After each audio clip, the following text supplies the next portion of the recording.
RTP. Vamos a tener ya a nuestro invitado en pantalla en este momento para quienes nos están viendo. Él es el economista Osvaldo Bordeo, nos acompaña en esta mañana. Buenos días, ¿cómo está? Economista Doménica Tabaqui lo saluda. Su micrófono, economista, por favor. No le escuchamos. No escuchamos. Si puede subir el volumen de su micrófono, está apagado. por favor. Eso, está apagado. Tarán, tarán. Bueno, veremos el análisis económico, evidentemente, del costo de... Aquí está ya el economista. Creo que ahí estamos mejor. Ahí estamos, perfecto. Sí. Economista, para algunos es una decisión histórica, para otros es una decisión valiente, para otros es un golpe muy duro a la economía del país. ¿Cuál es su criterio al respecto sobre esta decisión que ha tomado el gobierno de Daniel Noboa de eliminar finalmente los subsidios al diésel? Es una medida necesaria. Ya el país creo que no podía esperar más. Hemos pasado con este tema del subsidio desde el año 1974, lo cual lo único que ha hecho es minar la situación financiera del presupuesto nacional, y por eso es que incluso hemos llegado a límites extremos del endeudamiento externo, producto justamente de esta falta de recursos que sirven en este caso para financiar obras de prioridad y sobre todo el manejo estructural propiamente del Estado. Así que las consecuencias que esto nos ha traído es un alto índice de déficit, lo cual simplemente ha hecho que pasemos a un espacio de morosos y de incumplimientos y de además de no hacer las cosas debidamente en todas las reclamaciones que el Estado o el pueblo, en este caso menos pudiente, exige, como es el tema de la salud y la educación. Además, que actualmente contamos con una infraestructura muy deficitaria, y esto naturalmente muestra a las claras que las condiciones realmente no estaban siendo administradas en la debida forma. Economista, muy buenos días. Andrés Merino lo saluda. Si bien, como usted menciona, pues es una medida necesaria y también urgente, como lo ha sido de hace algunos años, ahí me gustaría también conocer el impacto que tiene este ahorro, sobre todo en el presupuesto general del Estado. Ya sabíamos que teníamos un déficit, o bueno, que tenemos un déficit bastante grande, pero ¿cómo saber esa repercusión del ahorro, sobre todo en la inyección, como usted decía, en obras destinados a infraestructura, a educación, a salud, entre otros? Todos sabíamos que había que tomar medidas para solucionar un problema de déficit de 5.500 millones de dólares, que los venimos arrastrando desde el año 2014. Entonces, el tema del subsidio es una parte. Mucha gente cree que con esto ya está solucionado el problema técnico, presupuestario, y no es así.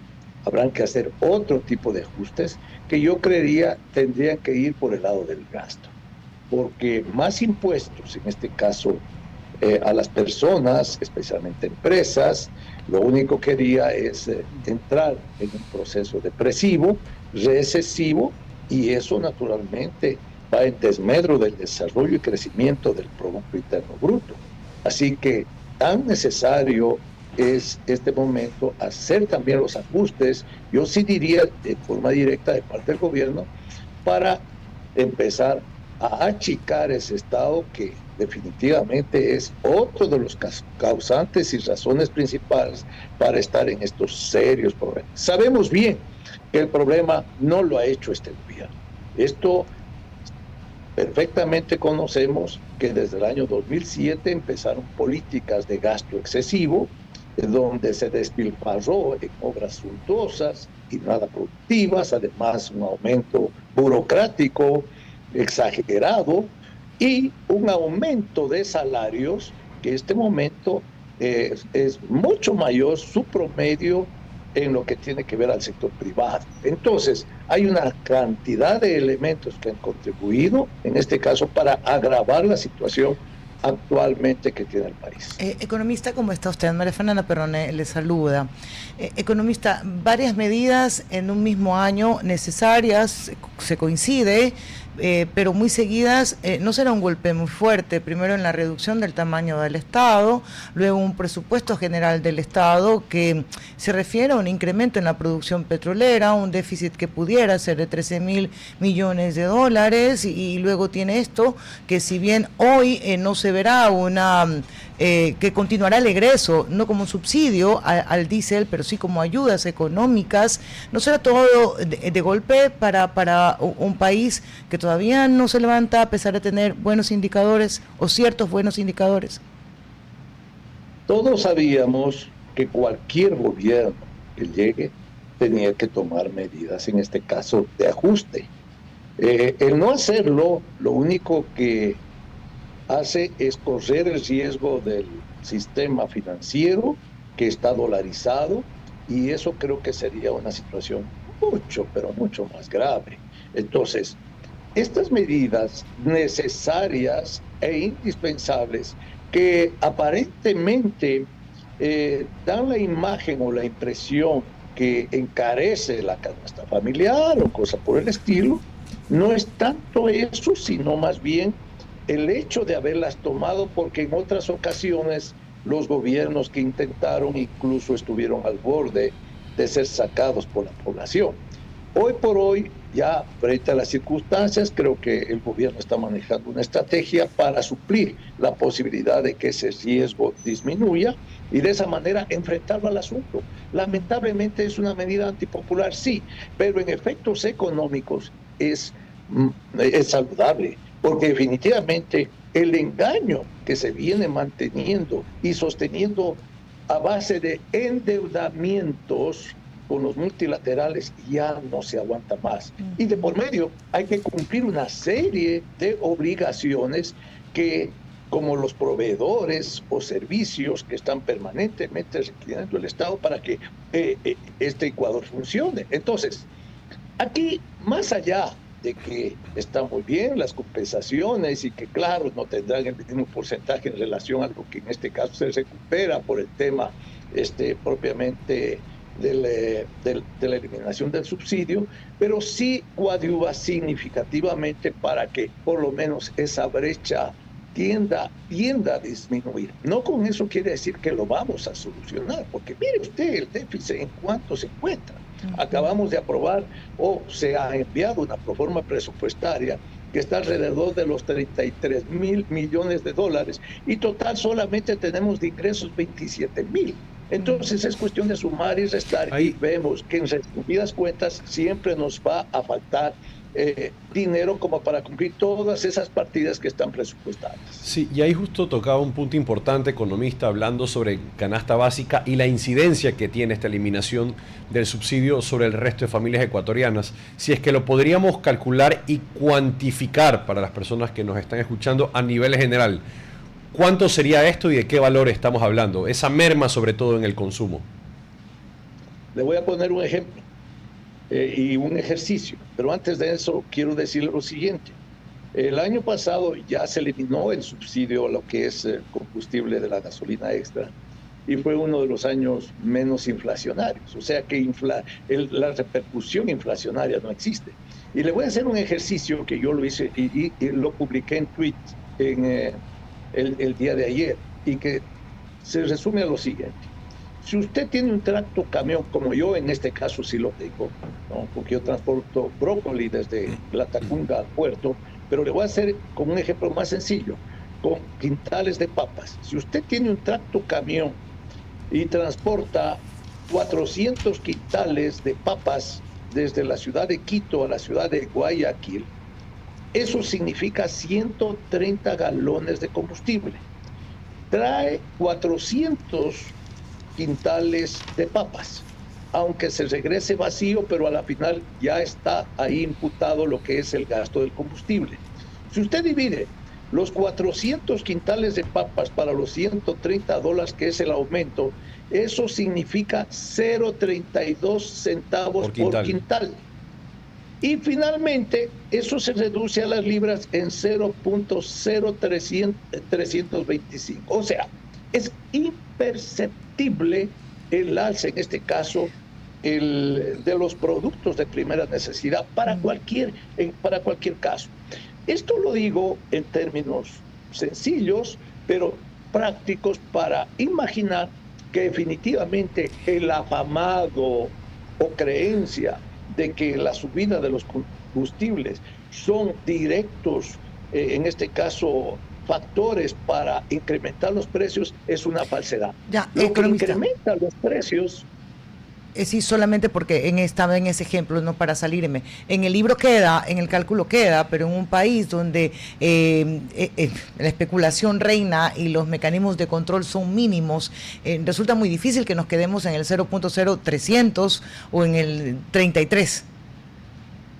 Usted tiene que partir, María Fernanda, del principio de la economía de mercado, de la oferta y la demanda. El mercado por sí solo, si hay un asunto especulativo el mes, automáticamente en el siguiente mes eso se regula porque la oferta y la demanda se encarga de ubicarlo en el sitio correcto. Esa es la ventaja. Ese es uno de los principios básicos de la economía que no todos lo entendemos y lo conocemos. Entonces, por eso es que es necesario hacerlo público para ir poco a poco haciendo una cultura del conocimiento de economía, lo cual nos ayuda para no dejarnos llevar por estos politiqueros que lo único que hacen es meter en la cabeza muchos criterios y conceptos errados que no tienen nada que ver con los efectos técnicos. Ok, regresemos un poquito. Se me estaba pensando si el impacto es tan poco en materia de transporte comercial, digamos, de carga pesada, ¿por qué darles un subsidio de 3 meses? Pero eso ya esto como análisis mío nada más. Si no es necesario, digo, a lo mejor nos termina costando más. De hecho, nos cuesta más ese subsidio que el costo. Pero se lo preguntaré al ministro de Transporte, solo si usted quiere dar algún criterio, economista. No, sí, es cuestión de sentido común. Esto sucede porque es natural la reacción del transportista, que tiene una reacción inicial que no acepta y no tolera, en este caso tener que sacar de su bolsillo un extra, ¿no es cierto? Pero que en proporción a lo que transporta no significa sino lo que le acabo de señalar.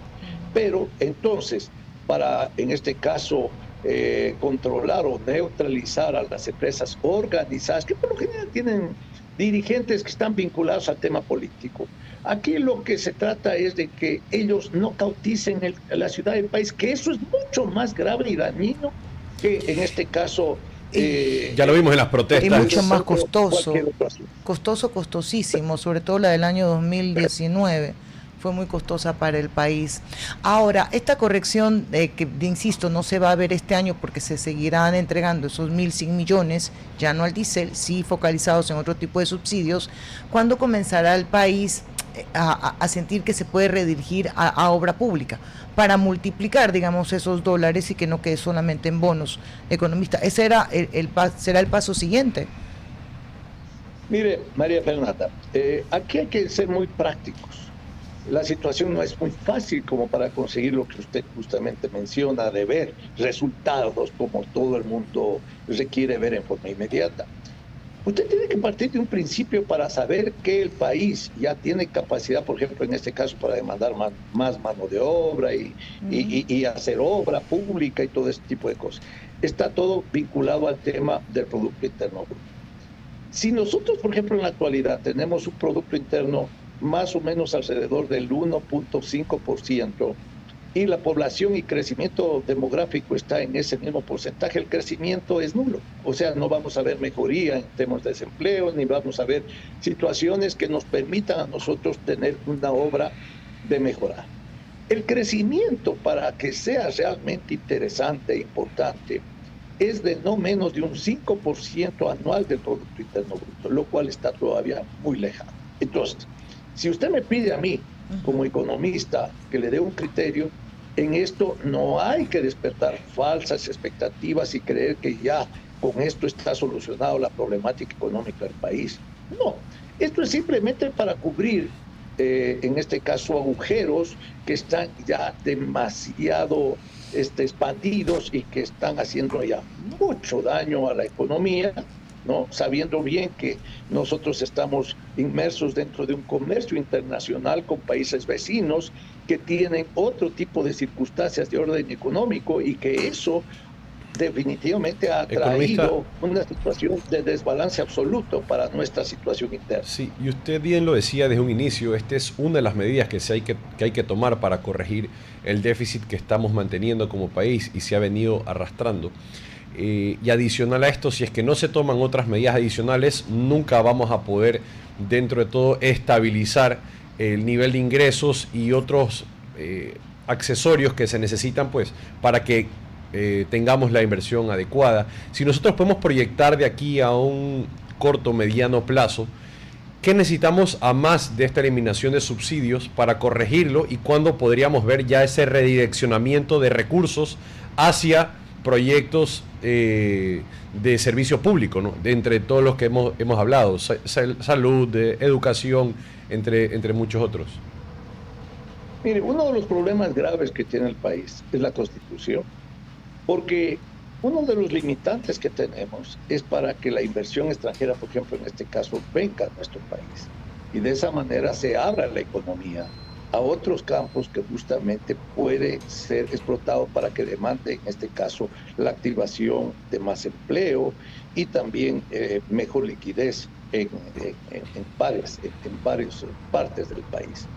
Entonces, ahí es cuando también nadie entiende por qué el presidente insiste en proponer consultas al pueblo ecuatoriano y de esa manera modificar en parte lo que está mal dentro de lo que es la Constitución, que lamentablemente es un limitante en todo, porque es una Constitución con solo derechos y no da una situación de actuar con derecho para tener un sistema de confiabilidad y de esa manera la inversión, tanto interna como externa, pueda fluir.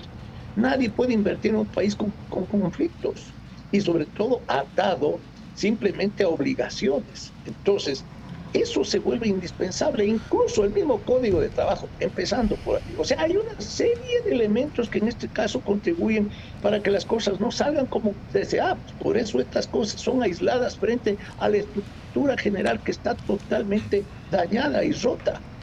Por ejemplo, tenemos un Código de Trabajo desde 1938. Sí. Que para la época probablemente era apropiada, pero ya han pasado cuántos años y nosotros seguimos creyendo que con eso podemos funcionar dentro de lo que es un esquema realmente de modernización, y no es así. Entonces, la insistencia en este caso y la necesidad de reformar complementariamente las leyes se vuelve indispensable. Y así sucesivamente otros elementos que ayuden, en este caso, para que la economía, en este caso, fluya a través de la confianza ante la inversión que solamente con esos elementos podría, en este caso, despegar. Economista, no, gracias por habernos acompañado esta mañana. Le enviamos un fuerte abrazo. María Fernanda, para mi gusto y siempre a las órdenes. Gracias. Muchas gracias. Me quedo con esa despedida así toda alegre, economista. Sí, qué positiva. Así me gustó. Gracias. RTP